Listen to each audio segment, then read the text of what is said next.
Renungan Pagi, Christ Triumphant atau Kristus yang Menang oleh Ellen G. White, 26 April 2025.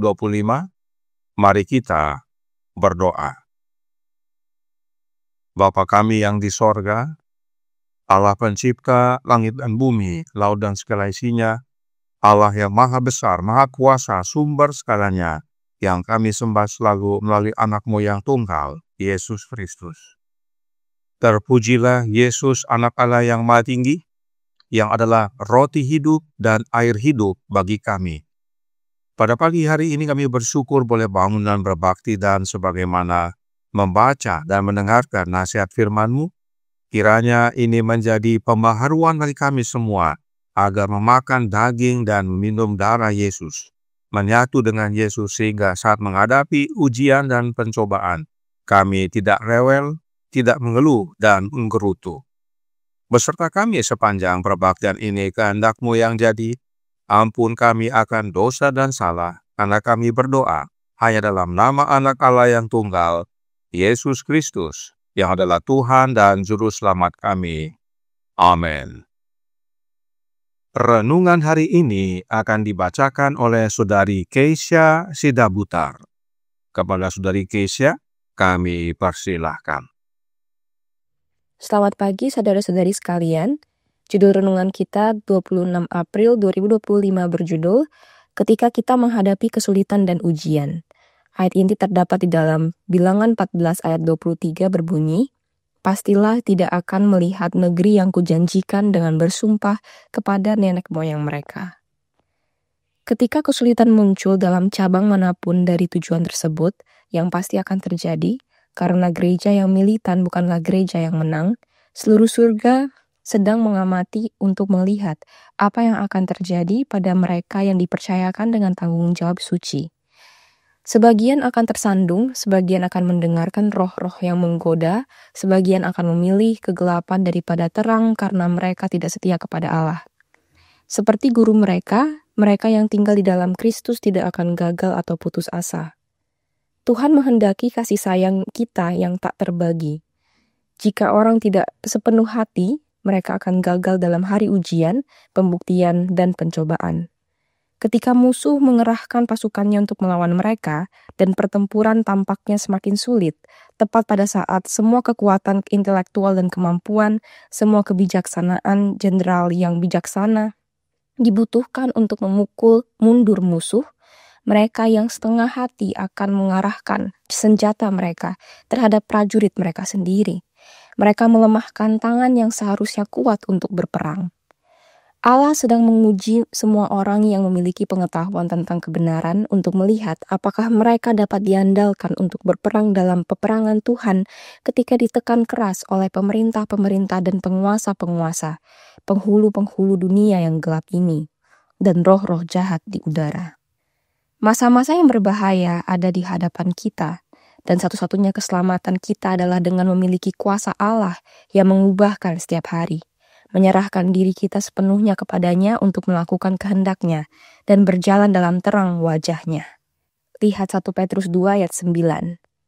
Sekarang ketika kita baru saja berada di perbatasan tanah perjanjian, janganlah ada yang mengulangi dosa mata-mata yang tidak setia. Mereka membuat hal itu tampak sebagai kebodohan dan kesombongan untuk berpikir, untuk pergi dan memiliki tanah itu. Dengan demikian mereka mengkhamirkan seluruh jemaat dengan ketidakpercayaan mereka. Sementara orang-orang masih meragukan dan mempercayai mata-mata yang tidak setia, kesempatan emas bagi Israel telah berlalu.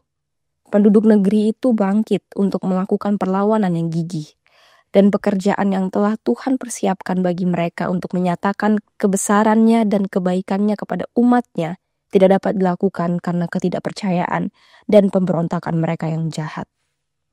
Maka, apakah pada hari-hari terakhir ini, tepat sebelum kita memasuki Kanaan surgawi, umat Allah akan menuruti roh yang telah diungkapkan oleh Israel kuno? Pria dan wanita yang penuh dengan keraguan, kritik, dan keluhan dapat menabur benih ketidakyakinan dan ketidakpercayaan yang akan menghasilkan panen yang berlimpah.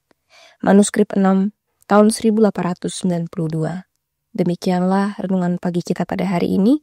Terima kasih, Tuhan Yesus memberkati. Terima kasih atas penatelanan Saudari Keisha. Tuhan Yesus memberkati. Selamat pagi saudaraku dalam Tuhan. Selamat Sabat. Roh Nubuat menjelaskan tentang penyakit rohani dalam Testimonies for the Church volume 5 halaman 380 paragraf 2. Penyakit rohani adalah hasil pasti dari menyerah pada roh yang rewel, mengeluh, dan menggerutu ini. Dan penyakit jiwa ini akan menjadi kesalahan Anda sendiri. Berhentilah rewel, berhentilah keras kepala, berhentilah memanjakan diri sendiri, dan jadilah orang yang berhati mulia dan gagah berani bagi Tuhan. Inilah kita, manusia. Kita punya penyakit rohani, yaitu rewel, mengeluh, dan menggerutu. Apalagi jika dihadapkan kepada kesulitan dan ujian. Itu sebabnya pengalaman bangsa Israel dicatat untuk kita. Sebab Israel jasmani suka rewel, suka mengeluh, suka menggerutu saat menghadapi kesulitan dan ujian. Mereka berulang-ulang jatuh, padahal mereka memiliki Yesus bersama mereka setiap saat, setiap waktu. Mengapa bisa demikian? Roh Nubuat menjelaskan yang berikut ini dalam Testimonies for the Church volume 5 halaman 117 paragraf 1. Saudara bergabung dengan gereja tetapi tidak dengan Tuhan. Ia memiliki agama yang tidak sehat. Ia tidak mempunyai hubungan yang benar dengan Tuhan. Ia dipenuhi dengan mementingkan diri sendiri. Ia telah kehilangan banyak hal dengan bersatu dengan orang-orang yang tidak memiliki Roh Kristus. Ia kekurangan hampir semua kasih karunia. Ia tidak berguna bagi dirinya sendiri dan merupakan batu sandungan besar bagi jemaat. Inilah orang-orang Ibrani. Mereka tergabung dalam suatu bangsa pilihan Allah, yaitu bangsa Israel. Tetapi mereka tidak menyatu dengan Yesus yang memimpin mereka dalam tiang awan dan tiang api. Orang Israel dipenuhi dengan roh mementingkan diri. Kristus tidak berkuasa dalam hidup mereka. Akhirnya, saat menghadapi kesulitan dan ujian, mereka menjadi batu sandungan bagi yang lain.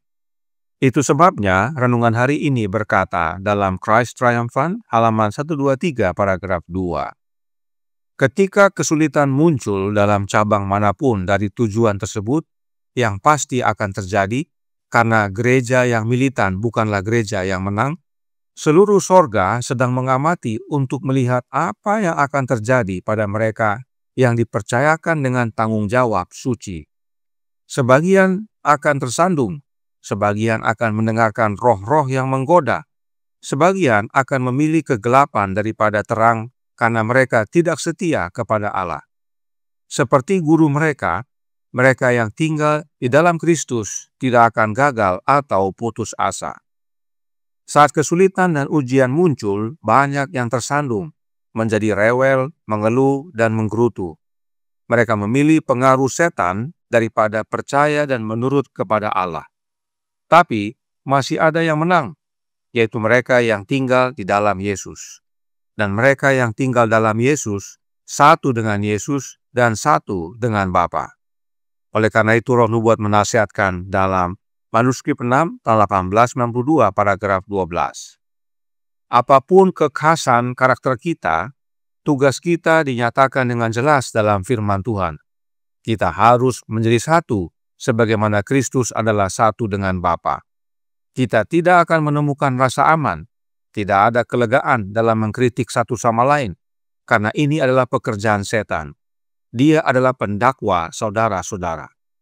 Ketika seseorang menempatkan dirinya sebagai hakim atas orang lain, menuduh dan mengutuknya, hasilnya adalah perselisihan dan keterasingan. Roh ini hidup sekarang ini. Tuhan meminta Anda untuk menguji diri sendiri, bukan saudara Anda. Saat menghadapi kesulitan dan ujian, orang Israel gantinya menguji diri, malah mengkoreksi dan menuduh pemimpin mereka. Mereka menyalahkan pemimpin, mereka rewel, mengeluh, dan menggerutu. Sebab mereka tidak satu dengan Yesus. Dan roh seperti ini masih ada sampai sekarang. Karenanya ini semua dicatat untuk menjadi nasihat bagi kita. Israel rohani. Paulus menuliskan dalam 2 Korintus 13 ayat 5 yang berbunyi, "Ujilah dirimu sendiri, apakah kamu tetap tegak di dalam iman.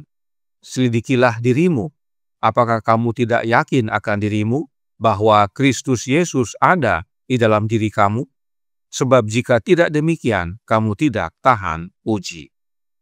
Kelemahan kita adalah kita suka menguji orang lain, padahal diri sendiri tidak tahan uji. Karenanya Roh Nubuat berkata dalam manuskrip 6 tahun 1892 paragraf 16, Tuhan Yesus Kristus adalah kapten keselamatan kita, dan kita harus menuruti perintah-perintahnya. Keterus-terangan, keyakinan, dan roh kasih, serta kerjasama harus menjadi ciri semua orang yang berperan dalam pekerjaan Allah. Pemimpin kita yang sejati adalah Yesus. Bersatu dengannya, maka kita bersatu dengan Bapa dan menjadi pekerja yang penuh kuasa. Saudaraku dalam Tuhan, Kristus adalah pemimpin kita yang tak terlihat. Dia menyampaikan rencana pertempuran kepada para prajuritnya, dan Yesus yang di depan berperang bagi kita. Oleh sebab itu, renungan pagi hari ini berkata dalam Christ Triumphant, halaman 123 paragraf 4. Allah sedang menguji semua orang yang memiliki pengetahuan tentang kebenaran untuk melihat apakah mereka dapat diandalkan untuk berperang dalam peperangan Tuhan ketika ditekan keras oleh pemerintah-pemerintah dan penguasa-penguasa, penghulu-penghulu dunia yang gelap ini, dan roh-roh jahat di udara.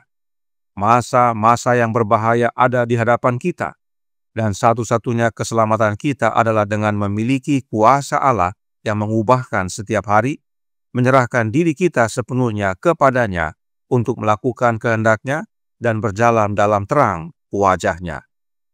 Pilihan ada pada kita, saudaraku dalam Tuhan. Mau tahan uji seperti Kaleb dan Yosua, atau mau rewel, mengeluh dan menggerutu seperti 10 mata-mata yang tidak setia? Mau memiliki Kristus dalam hidup kita agar kita tahan uji, atau mau turut bisikan setan dan menguji orang lain? Adalah doa kami agar kita semua membuka pintu hati, agar Yesus masuk dan berkuasa dalam hidup kita. Dan saat menghadapi kesulitan dan ujian, kita pasti menang, karena Kristus yang bekerja dalam hidup kita, dan Dia telah mengalahkan setan. Dan kita pun menjadi prajurit Yesus yang tangguh dalam iman. Tuhan memberkati, saya bawa dalam nama Yesus. Amin. Mari kita berdoa. Bapa kami yang di sorga, Allah pencipta langit dan bumi, laut dan segala isinya, Allah yang maha besar, maha kuasa, sumber segalanya, yang kami sembah selalu melalui anak-Mu yang tunggal, Yesus Kristus. Terima kasih atas nasihat yang penting sekali bagi kami pada pagi hari ini. Agar penyakit rohani kami yang suka rewel, mengeluh dan menggerutu boleh disembuhkan, dan satu-satunya jalan hanya dengan menerima Kristus dalam hidup kami. sebab Dialah yang dapat menyembuhkan kami dari penyakit-penyakit rohani kami. Karenanya tolong kami ya Bapa. Curahkanlah roh anak-Mu dalam hidup ini, dan biarlah kami semua yang percaya oleh iman membuka pintu hati dan menerima Kristus berkuasa dalam hidup kami. Sehingga kami pun menjadi saksinya yang penuh kuasa, sebagaimana Kaleb dan Yosua maju untuk bekerja bagi-Mu, tidak rewel, tidak mengeluh dan menggerutu saat menghadapi kesulitan dan ujian. Beserta kami sepanjang hari ini kehendak-Mu yang jadi, ampun kami akan dosa dan salah, karena kami berdoa hanya dalam nama Anak Allah yang tunggal, Yesus Kristus, yang adalah Tuhan dan Juru Selamat kami. Amin.